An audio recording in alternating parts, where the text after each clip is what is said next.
There's nothing wrong with your video. My health is going down. I've ballooned up to 300 pounds. In order to keep my YouTube channel going, I'm going to make a few videos without pictures, just so I could do it quickly and fast and satisfy the algorithm to make video. I want to eventually make the robot video, but it will take lots of video editing. I can only stay awake about 2 hours. Then I must lay down.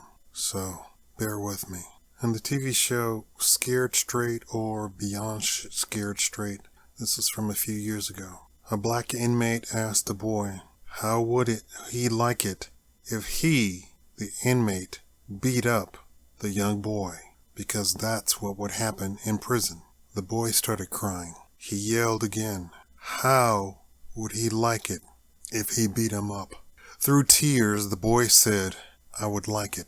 The inmate said, what? And the boy said, I would like it because I don't have a father to discipline me. The inmate took a step back as if the boy had struck him. He said, what? And the boy said, I don't have a father, and this is the closest I've ever come to a man in the role of a father to me. So I would like it if he beat me. The inmate hugged the boy, and the two cried. An inmate who was selected to be the scariest, roughest, toughest out of all of the prisoners, hugged the boy and cried. Now, I haven't taken a survey of the audience, but I'm willing to bet a lot of money that not a single person was unmoved by that scene. And it was not staged. It was not scripted. The producers wrote no lines. A lot of time, politicians in the news and the commercials make it appear as if fatherlessness is a black thing. It's not. As an investigative reporter, I'm here to tell you it's not. When I was doing the Bill Cosby series, most of the people who contacted me, who left notes, who left comments, were white. And they were devastated by the false accusations. They said that that was their father growing up. His example in his role as a father on TV in all of the various scenarios served as their surrogate father. They tuned in to get their father fix. White children. A majority of the audience for The Cosby Show were white people, and I'm assuming white families. So no, fatherlessness is not a black thing. Of the little child psychology that I have trained in university, and of the shows that I've seen where children are given very strict guidelines for behavior, the children responded. Why did they respond? Because they had not had no structure in their lives. You have only to look at a married couple and to see the role of the father versus the role of the mother. Everyone can agree and knows very well that the mother says the most devastating words to the child. Wait till your father gets home. Now, in this modern society, we keep saying that the single mom just doesn't want to appear to be the bad guy. This is why she doesn't discipline the child. That's not it. None of my psychological training has told me this, but that's not it. It's not in women. If a woman is pushed to be a disciplinarian because it is not in her nature, she goes overboard because she doesn't understand discipline like a man understands discipline. And so, very often, the woman ends up abusing the child. It's not in their nature. This is why you need a mother and a father. The father knows his role. Between wife and husband, the wife knows her role as the mother. A single woman does not know her role. Doesn't. For whatever reason, the single father household is much better. Why? Because you have the disciplinarian right there. And he's not going to abuse the child. He's not going to hurt the child. He's not going to insult the child. He's just going to apply discipline and structure to their lives. Women desire to be nurturing, but the thing is, the fathers have been found to be more quote-unquote nurturing. When you define nurturing as caring for the child, far more nurturing, far more concerned about the child's health, far more concerned about putting the child before themselves. In test after test, they found that women do not put the child, before their own lives. A man will put a child before his own life. A man will jump out in front of a truck. So when this child said to a notorious prisoner, "Please beat me. I don't have a father. You are the only thing that has even come close to being a father to me in these last 10 seconds in my entire life."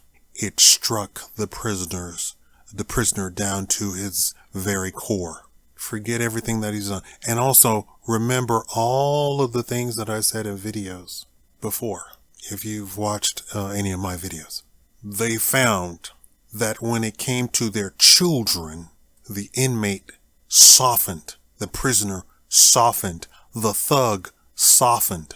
Insurance companies have a different set of charges for a father versus a single man of the same age. Completely different set of charges. The fees drop. The premiums drop. Why? Because insurance companies, who, if you know anything, are running the show, and they have actuarials. Those are the people who calculate everything down to a penny cost that you do in your life. They have studied it to such a degree as to be able to put a price tag on a father versus a single man. This is what really hurts in this whole fathers don't have parental rights. Really hurts. The insurance companies and the actuarials are not involved in that. That's all lawyers, greedy lawyers doing that. I'm already hearing your questions. Shakaama, how can this be that insurance companies already know that men change when they have children?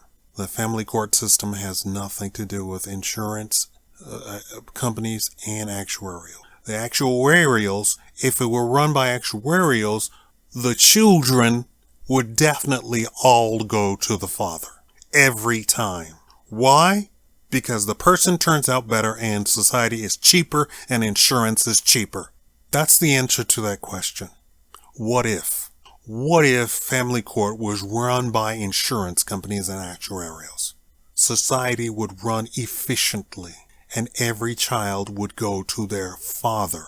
Probably there would be much less divorce because the insurance company would contact the woman and say, are you sure you want to get a divorce? Because here are the statistics that you are not being told by your lawyer. You think you're getting back at your ex? Well, when you're married and you divorce him, this is what actually happens. And it is not a pretty picture for you. I don't care how much you think you're going to get in alimony. I don't care how much you think you're going to get in child support. This is what actually happens. 50% of you actually end up homeless, losing your home. 50%. 50% end up broke within 5 years. And of that 50%, another 50% end up completely homeless, even with alimony and child support. Why? Because the court has already guesstimated how much money the particular family makes and what are their expenses. A woman whose husband is worth so much and the house is worth so much, if she were very frugal and knew how to control money, she could live perfectly happy. But women are not like that, for the most part. On average, the 50% of women are broke within 5 years, even with alimony, even with child support, paying off the house. I don't know if they pay off the car, but you have all of those expenses concerning a house. The upkeep on an actual house, and imagine if the house is $500,000. The upkeep on a $500,000 house over the course of the 5 years is probably $100,000 by itself. Over 5 years, think about everything. Think about the date that you get divorced versus 5 years from them. What has the upkeep been doing all up to that date that you get divorced versus 5 years after that? The women can't handle it. And then they have to hire people. And the people that they hire want to make money. And the people are not going to look out for the woman's best interest and the house's best interest, because the people are in it for the money. Just like the lawyer was in it for the money when they got divorced. So 5 years later, the woman is broke. And 50% of those are homeless completely. Broke meaning they are so dependent on the payments that they can't afford anything else. Even with an exorbitant child support payment of something like $1,000 a month, which no child costs. It doesn't cost $1,000 to keep a child. And in fact, the Family Home Survey did a survey and literally came out to zero. That it literally after 2.5 children, up to 2.5 children, it costs zero to keep a child. So child support is a ridiculous notion to begin with. In a family of 4, the children cost no money.